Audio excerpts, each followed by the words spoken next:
नमस्कार। आज के इस खास कार्यक्रम के खास मेहमान हैं निधि सिंह। निधि सिंह यंग की धनबाद से शुरू करके दुनिया एजुकेशनल इंस्टीट्यूशंस में अपनी पढ़ाई पूरी की है। इस समय देश में कानूनी संस्थाओं से जुड़ी हुई हैं और वकालत भी कर रही हैं, एजुकेशनल इंस्टीट्यूशन से भी जुड़ी हैं। आज हम इन्हीं से जानने की कोशिश करेंगे कि इस समय जो देश में कानून है, खास तौर से महिलाओं को लेके वो कानून कितना इफ़ेक्टिव है और भारतीय कानून और जो डेवलप्ड कंट्रीज़ के कानून हैं महिलाओं के हक और हुकूक दिलाने के लिए उसमें कितनी सिमिलैरिटी है या भारत के कानून ज़्यादा अच्छे हैं या यूरोप के कानून ज़्यादा अच्छे हैं, इन्हीं मसलों पर हम उनकी राय जानने की कोशिश करेंगे। निधि, आपका बहुत-बहुत स्वागत है। Thank you sir. पहला सवाल तो यही है कि आपको एक तो बधाई कि आपने इतनी अच्छी अपनी पढ़ाई पूरी की है और देश और दुनिया के बेहतर एजुकेशनल इंस्टीट्यूशन से आपने कानून की डिग्री हासिल की है। इसके लिए आपको बहुत-बहुत बधाई। और इसके साथ ही कुछ जो सबसे बर्निंग इश्यूज हैं, महिलाओं के हक को लेके, महिलाओं की सोशियो इकोनॉमिक कंडीशन को लेके, महिलाओं की जो कानूनी अधिकार हैं उसको लेके, तो इसके बारे में हम आपसे एक-एक करके जानने की कोशिश करेंगे। पहला सवाल तो यही है कि भारत में जो अभी तक जितने भी कानून बने हैं, महिलाओं को प्रोटेक्ट करने के लिए, जेंडर डिस्क्रिमिनेशन दूर करने के लिए, जेंडर सेंसिटाइजेशन के लिए, उन कानूनों के बारे में आपकी क्या राय है? ये कानून कितने इफ़ेक्टिव हैं? और अगर इफ़ेक्टिव नहीं है तो उसके लिए कौन ज़िम्मेदार है? कहाँ कमी है जिसकी वजह से इन कानूनों के इफ़ेक्टिवनेस में कहीं न कहीं कमी दिखाई देती है? सर, ये क्वेश्चन बहुत ही कोई भी पॉलिसी को आप लीजिए, विमेन एम्पावरमेंट हो या एजुकेशन हो, हेल्थ, हमारे पास कानूनों की कमी नहीं है हमारे देश में। हमारे पास कानून सब मेरे हिसाब से सेल्फ सफिशिएंट है, लेकिन हमारे पास दिक्कत जहाँ है सर, वो ठीक से इम्प्लीमेंट नहीं होते हैं। कहीं ना कहीं लोअर मशीनरी जो लोअर लेवल पर वो उन कानूनों को ठीक से इम्प्लीमेंट नहीं करती है। बहुत ज़्यादा करप्शन एंड कहीं ना कहीं एक औरतों के मन में और सोसाइटी में आज भी एक वो सोशल स्टिग्मा अटैच है कि बाहर कंप्लेन रजिस्टर करने में डरती है। तो ये कुछ ब्रॉडली कारण है जिस वजह से मुझे ऐसा लगता है कि पर्याप्त कानून होने के बावजूद भी चीजें उस तरीके से बेनिफिशियरी को उस तरीके का बेनिफिट नहीं मिलता है। इस कारण से औरतें अभी भी पीछे रह जाती। और अब जब आप जो चेंजिंग सिनेरियो देखिएगा सर, इसमें ये भी है कि आप बहुत सारी महिलाएं जो है वर्किंग वुमन हो, आप ये भी देखिएगा ना, सेपरेशन इशू भी अब बहुत बढ़ रहा है। सेपरेशन इश्यूज भी बहुत बढ़ रहा है। बड़े बड़े शहरों में आप देखिएगा तो सेपरेशन बहुत हो रहे हैं, दिल्ली, बैंगलोर, कैलकाटा। कहीं ना कहीं इतना पढ़े लिखे होने के बावजूद भी एक एक स्टिग्मा हमेशा अटैच रहता है। इवन जो एजुकेटेड वुमेन है वो भी बाहर आकर करके सोसाइटी में नहीं बोल पाती है, बिकॉज हमारा कल्चर वैसा है। हमें हमेशा से सिखाया गया है कि आप एडजस्ट करो, कॉम्प्रोमाइज करो। और इस वजह से कई बार वो जो लाइन्स है कि कहाँ पे आप अब्यूज हो रहे हैं, कहाँ पर आप अपना कॉम्प्रोमाइज कर रहे हैं और कहाँ अब्यूज हो रहा है, वो चीजों में आप डिफरेंशिएट हो। ये कुछ कारणों की वजह से मुझे लगता है कि सोसाइटी का जिस तरह का सेटअप है, तो कानून होने के बावजूद भी इम्प्लीमेंटेशन मशीनरी, सोसाइटी का माइंडसेट, सोशल स्टिग्मा अटैच, इन कुछ कल्चरल सेटअप की वजह से आज भी हम पीछे रह जा रहे हैं। इसका मुझे इसमें एक पॉइंट भी ऐड कर कि हम पूरी तरह पीछे नहीं है, बट अब भी बहुत पीछे है। बहुत हद तक हमने प्रोग्रेस भी किया है, लेकिन अभी भी हम बहुत पीछे हैं as compare to developed countries से, बट महिलाएं आगे आ रही हैं। और सेकेंड लेग इस आर्ग्यूमेंट का सर ये है कि अभी भी महिलाएं जो गांव में और गांव में रहती हैं और जिनको बहुत चीजों से एक्सेस इंटरनेट से, फोन से, वो अभी भी पीछे है। जो हेल्थ और न्यूट्रिशन है, जो हमारे सरकार की वेरियस स्कीम्स चलती हैं, वो बहुत हद तक आशा वर्कर्स और जो वेरियस वर्कर्स है, वेरियस प्रोग्राम्स जो है, मैत्री योजना वगैरह, कानून होते हुए उन्हें अपने अधिकारों के बारे में नहीं पता। भले वो शहरों में रहने वाली औरतें के लिए लॉज के प्रति अवेयरनेस हो, या वर्किंग वुमेन के लिए sir sexual harassment at work place से रिलेटेड हो, जहाँ वुमेन आज भी पढ़ी लिखी वुमेन भी आज भी डरती है एक कंप्लेंट रिकॉर्ड की, उनके वर्जन को कौन बिलीव करे, और कहीं ना कहीं हायरार्की में उनकी कंप्लेंट को, ये एक ब्रॉडली सर लॉज होने के बावजूद भी हमारे सिस्टम की वजह से, सोसाइटी के माइंडसेट की वजह से, implementation of projects and laws की वजह से औरतें अभी भी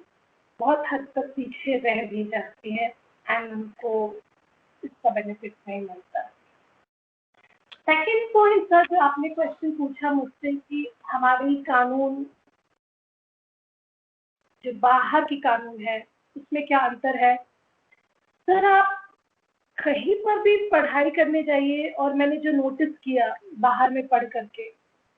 वो ये है सर कि हमें फॉर दैट मैटर, जब मैंने लॉ स्कूल की पढ़ाई यहाँ भुवनेश्वर उड़ीसा से किट यूनिवर्सिटी से शुरू की, तो मुझे याद है हमारे प्रोफेसर थे फैजान मुस्तफा, जो अभी national law school Hyderabad NALSAR के वाइस चांसलर। वो हमें पढ़ाते थे कि कोई भी कानून का बेसिक प्रिंसिपल तो सर हमेशा सेम रहे। जैसे आप क्रिमिनल लॉ से ही रिलेटेड बात की है, because women crime against women इतना बढ़ रहा है, तो हमारी एक किताब होती थी जेरेमी हॉल, जिससे वो basic principles of criminal law में पढ़ाते। तो हम क्रिमिनल लॉ जब पढ़ते थे सर, तो भले आईपीसी मैकॉले की ड्राफ्ट की हुई है, बहुत साल पुरानी है, लेकिन हम बेसिक एंड वो प्रिंसिपल सर, जो अंडरलाइन प्रिंसिपल होता है किसी कानून का, भले वो इंडिया में बने, यूरोप में बने या अमेरिका में बने, वो सेम रहता है सर, वो अंडरलाइन प्रिंसिपल। और सोसाइटी के स्ट्रक्चर के बेस पे एंड रिक्वायरमेंट के बेस पे फिर वो कानून के प्रोविजंस वैसे बनाए जाते हैं, बट अंडरलाइन उस लॉ के सेम ही रहते हैं। तो जब आप बाहर से पढ़ करके आते हैं और इंडिया में आप जब, तो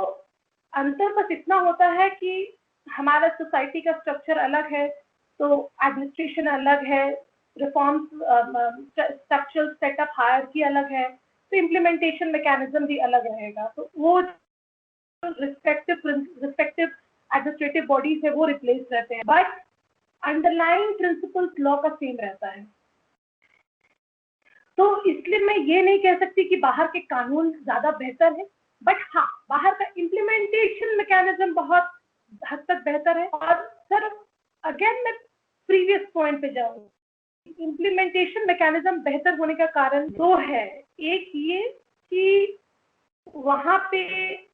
हर एक फंक्शन ऑफ द लॉ को एक प्रॉपरली एक बॉडी में असाइन किया हुआ है कि ये इम्प्लीमेंटिंग एजेंसी है, ये इम्प्लीमेंटिंग एजेंसी, ये इम्प्लीमेंटिंग एजेंसी है। हमारे यहाँ बहुत overlap of functions between administrative bodies, overlap of functions है, और हर बॉडी अपना रोल एक दूसरे को देते जाती है, इधर से इधर ट्रांसफर करती जाती है। इसलिए सरकारी दफ्तर में जाते नहीं ये इस डिपार्टमेंट का नहीं, ये उस डिपार्टमेंट का, ये उस डिपार्टमेंट का है। ऐसा नहीं है कि वहाँ पे भी हमारे सोसाइटी के, हर सोसाइटी में रोग होते हैं, हर सोसाइटी में इररिस्पॉन्सिबल सिटीजन्स होते हैं। यूएस में भी है, इंग्लैंड में भी है, हर सोसाइटी में होता है। बट मेजॉरिटी वे में अगर आप देखिएगा सर ब्रॉडली, तो कहीं ना कहीं मैं बाहर मैंने ये नोटिस किया कि सिटीजन्स थोड़े से ज़्यादा सेंसिटाइज्ड हैं, अवेयर हैं, और because of the literacy level उनमें अवेयरनेस ज़्यादा है, तो उनमें लॉ का बहुत फियर है क्योंकि इतना स्ट्रिक्टली इम्प्लीमेंट होता है लॉ, तो एक उनके अंदर सैंक्शन का फियर है। हमारा थोड़ी सी सैंक्शन की फियर कम हो जाती है क्योंकि करप्शन का लेवल हाई होने की वजह से लोग डॉज कर जाते हैं चीजों को, तो जो फियर है लोगों के अंदर वो कम है कि कानून हमसे हमें पनिशमेंट मिलेगा और हमें यहाँ पे अगर आप जेल भी जा रहे हैं तो आप कुछ पैसे दे करके कहीं बार टूट जाते हैं छोटे पेटी क्राइम्स के लिए, बट वहाँ पे आप डरोगे कि अगर आप एक बार अंदर गए तो आपके लिए निकलना बहुत मुश्किल है। तो एक वो फियर मैकेनिज्म जो है, सैंक्शन मैकेनिज्म है, वो हमारे सोसाइटी में थोड़ा सा कम है क्योंकि हम हमें आदत है रूल्स को ट्वीक करने की और ऊपर नीचे करने की, और वो बहुत पर्टिकुलर है, अगर ये कानून है, ये टाइम है, तो ये ऐसे ही चलेगा। उस वे में सर वहाँ की लॉज की इम्प्लीमेंटेशन मैकेनिज्म बेहतर है, वरना सर अगर आप ऑनेस्टली देखिए तो यूके का तो अपना कॉन्स्टिट्यूशन भी नहीं है, हमारे पास तो इतना बड़ा डॉक्यूमेंट है सर, तो टेक्निकली सर हमें हमें हमें तो ज़्यादा बेटर होना चाहिए था, बट सर वो कॉन्ट्रडिक्शन यहाँ आता है कि वहाँ पे कानून एक प्रॉपर इतना हेवी डॉक्यूमेंट नहीं होने की वजह से भी वो ज़्यादा ऑर्गेनाइज है और हम अभी भी बहुत हद तक केओटिक हो जाते हैं। वो कारण ये है कि सर कहीं ना कहीं पॉलिटिकल इश्यूज जिससे में डील होते हैं एंड लॉज की इम्प्लीमेंटेशन मैकेनिज्म जो है उसमें मुझे ज़्यादा गड़बड़ी लगती है, और जिस तरीके से हमारी पॉलिसी ड्राफ्ट होती है, लॉ के अलावा पॉलिसी, और हम स्टेक होल्डर्स को जैसे आइडेंटिफाई करते हैं, इम्प्लीमेंटिंग एजेंसीज आइडेंटिफाई करते हैं, और कौन सा बॉडी क्या फंक्शन करेगा, किसका क्या फंक्शन होगा, वो क्लैरिटी होना, वो अभी भी हमारे ब्यूरोक्रेटिक सेटअप में लैकिंग है। वो क्लैरिटी आज भी किसी को नहीं है। एक अफसर सर जब डिस्ट्रिक्ट में जाता है, तो वो अफसर बहुत दिन तक ब्लैंक रहता है सर कि हमें करना क्या है, इवन दो वो सब सर्विस में बहुत दिन से रहता है फिर भी वो ब्लैंक हो जाता है कि तुरंत तुरंत पोस्टिंग बदल रही है, तो इससे पहले कि आप एक डिपार्टमेंट को निधि, आपने अभी तक जितनी एजेंसीज है। जानकारी दी है, आपने अभी तक जितनी जानकारी दी है निधि, जो मैं समझ पाया आपके जवाबों से, दो चीज एक बहुत ज्यादा हाईलाइटेड है। पहला तो ये कि नीति और नियत में काफी फर्क है। दूसरा, जो एग्जीक्यूशन एजेंसीज हैं उनमें जो पॉलिटिकल मास्टर्स हैं, जो पॉलिटिकल एग्जीक्यूटिव्स हैं, उनके इंटेंशंस भी काफी एम्बिगुअस हैं, या हम कहें कि बहुत स्पष्ट नहीं है। शायद यही कारण है कि भारत में कानून तो ढेर सारे हैं महिलाओं के हितों की रक्षा के लिए, चाहे वो एजुकेशनल हो या लेकिन अभी भी महिलाओं की जो वो जस की तस बनी हुई है, और रोज इस तरह की घटनाएं रिपोर्ट होती हैं देश के अलग अलग हिस्सों से, जहां पर कि देखने को मिलता है कि कहीं न कहीं जो मेल शोविनिज्म या मेल डोमिनेटेड सोसाइटी है, या सरकारी एजेंसियों की जो अपनी अकर्मण्यता है, वो इसमें बहुत बड़ी बाधक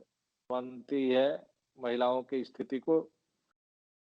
राइट सर। सुधारने के लिए। महिलाओं के लिए जो कानून बना है उसको लागू करने में उन वो खुद एक बहुत बड़े बाधक के रूप में सामने आते हैं। मैं आपसे समझना चाह रहा हूँ कि जब आप यूरोप की बात करती हैं, जब आप इंग्लैंड और अमेरिका की बात करती हैं, तो आपने कहा कि वहाँ ट्वीक नहीं कर सकते आप कानून के, और इंडिया में बहुत इजीली आप उसको अपने कन्वीनियंस से और अपने इच्छानुसार आप चीजों को ट्वीक कर लेते हैं। इस बात को तमाम सुप्रीम कोर्ट के रिटायर्ड जजेज ने भी कही है कि भारत के जो कानून है, भारत की जो जुडिशियल, वो आम आदमी के लिए नहीं है, या वो दबे वंचित के लिए है और सुविधा से महँगे वकीलों को हायर करके, उनको एंगेज करके, उनको ज़्यादा से ज़्यादा फीस देके अपने लिए कानून का अपने ढंग से इस्तेमाल वो कर लेते हैं और बच के निकल जाते हैं।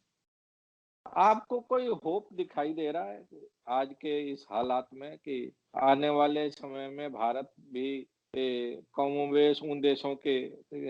कैटेगरी में जाके खड़ा होगा जहाँ की जेंडर डिस्क्रिमिनेशन नहीं है, जहाँ की अगर कानून है तो सबके लिए है, अगर रूल ऑफ लॉ है तो वो सब पर एप्लीकेबल होता है। आपको क्या लग रहा है? किस तरह के ऑप्टिमिस्टिक व्यू आपका है इस पूरे हालात को देखते हुए? सर अगर रिसेंट टाइम्स को देखूं तो ऑनेस्टली सर मैं बहुत ही अपॉलिटिकल पर्सन हूँ मैं और बट जिस तरीके से हमारे रिसेंट टाइम्स में लॉ फ्रेटर्निटी के होते पार्ट होते हुए भी जिस तरीके से हमारी जुडिशरी फंक्शन की है it has not been very encouraging even for as a young lawyer. It has been and ऐसे रिसेंट कई जजमेंट्स पढ़ेंगे अगर हम सर तो आप देखोगे उसमें आप नोटिस करोगे कि कई बार हमारी जुडिशरी ने भी गवर्नमेंट का लाइन टो किया है जो कि आम आदमी का और हम जैसे स्टूडेंट्स ऑफ लॉ जो होते हैं जो हम पढ़ करके आते हैं कि ये कानून है बट आप जो रीजनिंग दे रहे हैं जजमेंट में वो कहीं ना कहीं वो रीजनिंग इस तरीके से फ्रेम्ड है जस्ट बिकॉज कि गवर्नमेंट की किसी लाइन को वो या पॉलिसी को फेवर करना चाहती तो रिसेंट टाइम्स में ये ट्रेंड देखा गया है सर आज जो भी जजमेंट्स आए हैं जुडिशरी से वो बहुत ही politically motivated and which can be seen as a young lawyer also and as a citizen also. तो इसमें सर दो एक ये है कारण कि it is very discouraging जो आम जनता है वो जस्टिस उनके लिए सर डिले भी होती है और डिनाइड भी हो जाती है वो अगर आप देखिएगा तो ये मुझे काफी होपफुल सिचुएशन है और ऑप्टिमिस्टिक मैं किस बात के लिए हूँ अगर इंडियन जुडिशरी के वो लेकर के मैं ऑप्टिमिस्टिक इस बात से हूँ कि आज के जनरेशन के जो लॉयर हैं और हर छोटे स्कूल से छोटे लॉ स्कूल से भी और नेशनल लॉ स्कूल से भी जो हम बाहर पढ़ के वापस आ रहे हैं और अब लोगों में आप ट्रेंड देखिएगा तो लोग लॉ फर्म्स नहीं लिटिगेशन ज्वाइन कर रहे हैं बार को बेंच को ज्वाइन तो इस बात में हूँ कि मैं हाईकोर्ट के बार एसोसिएशन में आने वाले एक सुप्रीम कोर्ट में विमेन जजेस को लेकर के मोर एक women chief justice of India को देखने को लेकर के काफी होपफुल हूँ कि उस वे में मैं बहुत पॉजिटिव हूँ कि जिस तरीके के एजुकेशन आज हमारे जनरेशन के बच्चे पढ़ करके आ रहे हैं उस वे में हमारी जुडिशरी डेफिनेटली आने वाले समय में बहुत प्रोग्रेसिव होगी क्योंकि वो पीढ़ी आ गई है और वो पीढ़ी मुझे अब दिख रही है एंड जहाँ पे प्रोएक्टिवली हम जैसे यंग लॉयर्स अब बोल पा रहे हैं सोशल मीडिया एक मैकेनिज्म है जिससे हम अपने व्यूज बहुत क्लियरली रख पाते हैं तो आने वाले समय में क्योंकि हम ही उस जुडिशरी के या बेंच के या बार के पार्ट रहेंगे over a period of time practice जैसे हमारी निखरेगी तो हमें लगता है कि अगर वैसे 10-12 लोग भी अगर स्ट्रॉन्ग बैकग्राउंड से बोलते हैं तो व्यूज को एक वे में मोबिलाइज कर सकते हैं जिससे कि हम एक थोड़ा सा ऑप्टिमिस्टिक व्यू मैं उस रिस्पेक्ट में रखती हूँ इन कमिंग फ्यूचर में निधि, आपने बहुत अच्छा पॉइंट रेज किया कि आज की तारीख में जो जुडिशरी की क्रेडिबिलिटी है वो एट स्टेक है और जुडिशरी के तमाम ऐसे फैसले आए हैं इस समय खास तौर से एपेक्स कोर्ट के जो कि स्क्रूटनी के कैटेगरी में आते हैं और पब्लिक स्क्रूटनी के उस पर वो खरे नहीं उतार हमने कुछ साल पहले एक सीरीज चलाया था इंटरफियरेंस इन जुडिशरी एंड जो पॉलिटिकल इंटरफियरेंस होते हैं जजेज के और उस समय हमने तमाम retired high court, supreme court के जजेज और सीनियर एडवोकेट सबने माना था कि हाँ, जजेज के अपॉइंटमेंट में नेपोटिज्म होता है, जजेज के अपॉइंटमेंट में कास्टिज़्म प्रिवेल करता है, जजेज के अपॉइंटमेंट में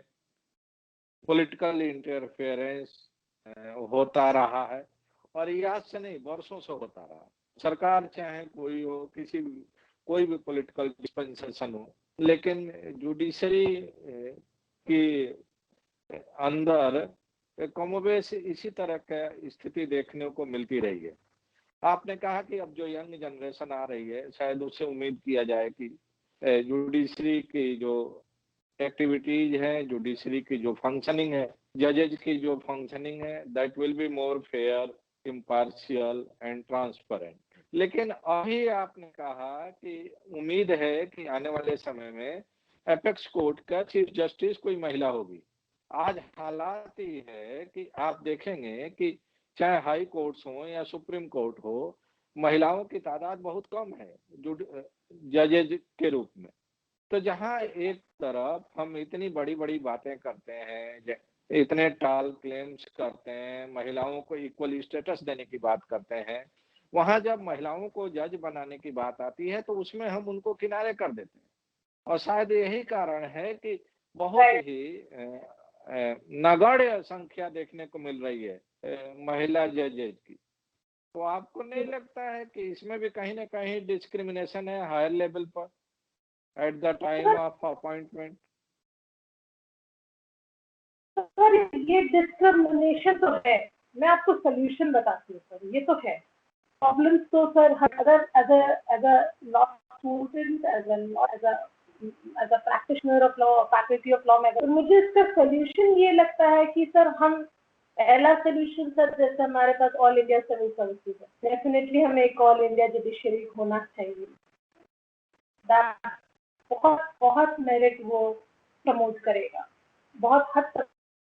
करेगा। सेकंड, जो हम हर स्टेट का एक सिविल जज का एग्जाम होता है लोअर जुडिशरी का, उसमें आप जिस तरह के प्रमोशन देखेंगे वैसे वहां से ज्वाइन करते हैं, हार्डली सर वो डिस्ट्रिक्ट जज के कुछ ही लोग पहुंच पाते हैं डिस्ट्रिक्ट जज पे। और जो लोग हायर जुडिशरी भी निकालते हैं उसमें से कुछ ही लोग हाई कोर्ट तक पहुंच पाते हैं। तो अगर सर हम ये नीचे के लेवल से ठीक करें ना,